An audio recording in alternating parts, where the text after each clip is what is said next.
Have you ever noticed how the middle class rushes to buy everything that represents status? The latest car, the newest phone, the designer clothes paid in 10 installments. Now think about this. Millionaires who could buy all of this with what's left at the end of the month often don't buy it. Why? They know something most people ignore. There is an invisible code, a set of silent choices that defines who builds true wealth and who just lives trying to look rich. In this video, you'll discover the most common mistakes the middle class makes with money and how to avoid them before it's too late. The truth is uncomfortable, but liberating. The rich don't buy to prove they're rich. They buy to stay free. While the middle class spends to appear victorious, the true millionaires spend to keep winning. This is the most overlooked difference between those who prosper sustainably and those who live in a perpetual cycle of effort and frustration.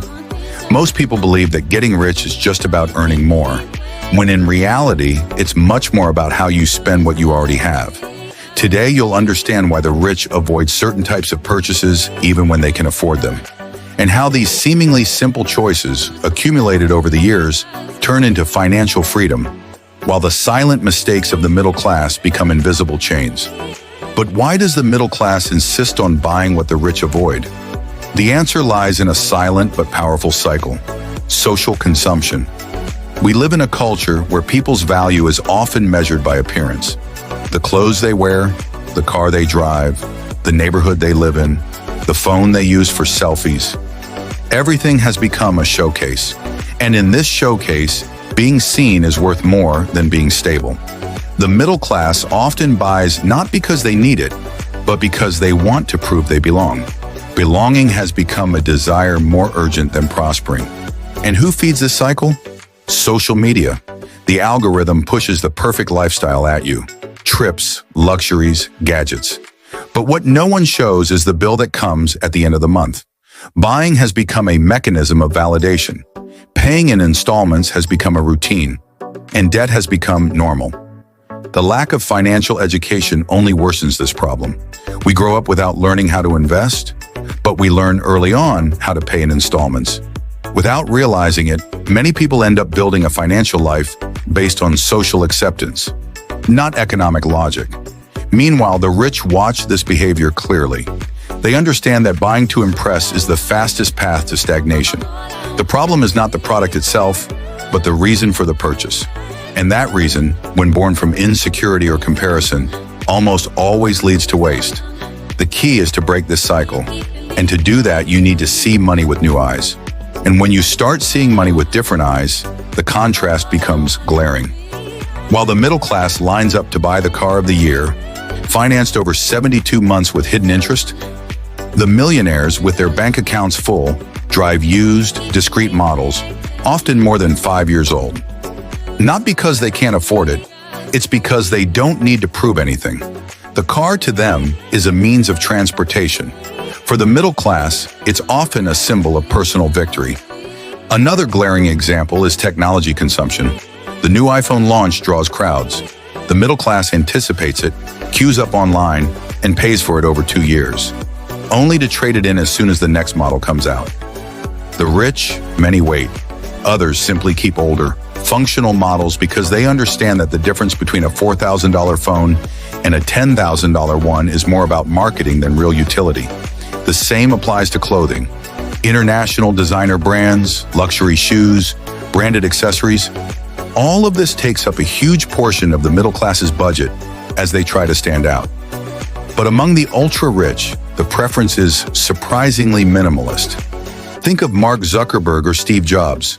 Basic t-shirts, regular jeans, almost a uniform style. It's not neglect, it's intentional. They simplify their wardrobe to preserve mental energy and stay focused on what truly matters. And then there's the most destructive habit of all: buying on installments for non-essentials. Trips paid for with the 13th salary, parties funded by credit cards, appliances bought without a down payment. The middle class builds a life of instant gratification, while the rich prioritize liquidity, opportunities, and assets. Every real the middle class spends to appear rich is a real that the true rich invest to multiply. The difference lies in what each group seeks with their money. While some buy to be seen, Others buy to grow. And this difference in intention transforms the financial destiny of anyone. And when that intention is wrong, the cost is silent, but devastating. What the middle class often doesn't realize is that every purchase made for appearance's sake comes with an invisible price, that of freedom. The debt doesn't show up in the picture posted, but it shows up in the interrupted sleep at night. The installments don't weigh on the store's display, but they weigh on the bank account every month. This is how freedom is lost, little by little, without fanfare, just with an approved credit and the illusion that everything is under control. This finance lifestyle creates a vicious cycle. The person works to pay bills, not to build wealth. They get the paycheck, pay the installments, and have little or nothing left. Time passes, and even with years of effort, they look back and don't see real growth. The problem? They were buying liabilities disguised as assets, things that seemed like achievements, but were actually draining their financial future. Beyond the economic impact, there's the emotional price: anxiety, guilt, family stress. Many avoid talking about money because they're ashamed of their own situation, but this shame comes precisely from comparison. And this comparison is fed by impulsive consumption. The money that could be growing in investments is tied up in things that depreciate. The freedom to say no to a bad job or an abusive boss disappears because the bills don't wait.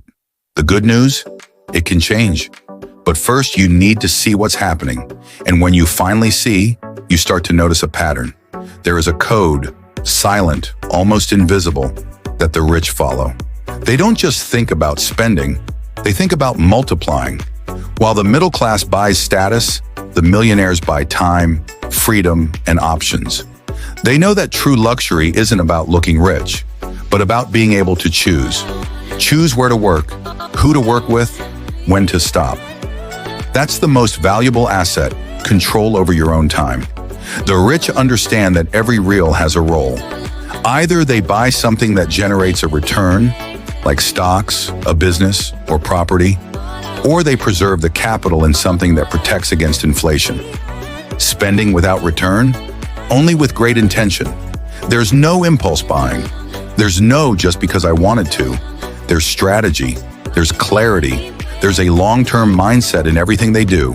They also prioritize things that don't show up on Instagram. Mentors, books, experiences with their children, mental health, time to think. Because they know that true wealth comes from calm decisions, not noisy purchases. Bill Gates reads 50 books a year. Warren Buffett spends 80% of his time reading and thinking. And many of the world's most discreet billionaires live below their means because they understand that financial security is worth more than showy displays. This is the difference between spending to be seen and spending to grow. One leads to debt, the other to freedom. And the good news? Anyone can learn this code if they're willing to change. Now you know, what separates those who prosper from those who just survive isn't the salary, it isn't luck, it isn't inheritance. It's behavior, it's mentality. The rich avoid buying certain things not out of scarcity, but out of strategy. They know that financial freedom isn't achieved with appearances, but with intentional, consistent, and silent decisions. The question now is, what are you going to do with this? Are you going to keep feeding the cycle that traps you? Or are you going to start today making decisions that set you free? Maybe it's time to review your spending, cut what's just for show, and invest in what truly transforms. You don't need a millionaire's salary to think like the millionaires. You just need the courage to do things differently, to not follow the herd, to choose growth over validation, because in the end, money is just a tool, and how you use it defines who you become.